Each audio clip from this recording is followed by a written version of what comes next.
In today's video, I'm going to teach you how to safely get client access on Hostinger using account sharing.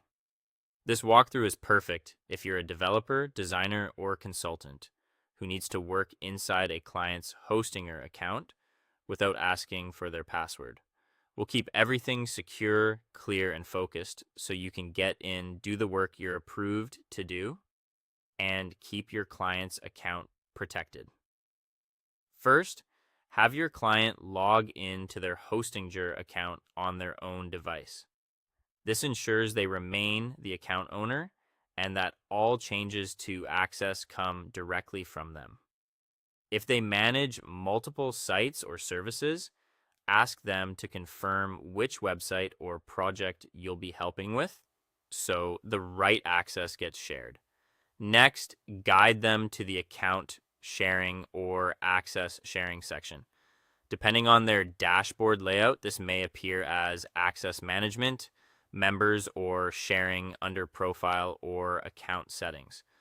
The labels can vary slightly, but they'll be looking for the place where they can invite collaborators.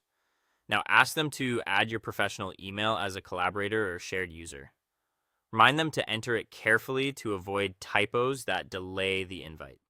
If there's an option to include a note, suggest they add the project name or scope so both of you can easily track why the access was granted.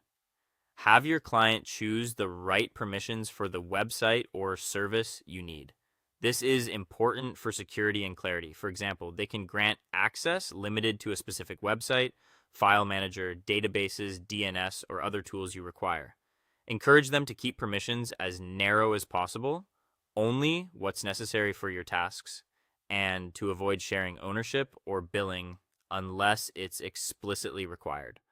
Once they send the invitation, check your email and accept it. If you don't see it, look in your spam or promotions folders. Clicking the invitation will take you to Hostinger to confirm the connection and proceed. Finally, log in to your own Hostinger account to access the shared resources. You'll see only the parts they shared with you, nothing more.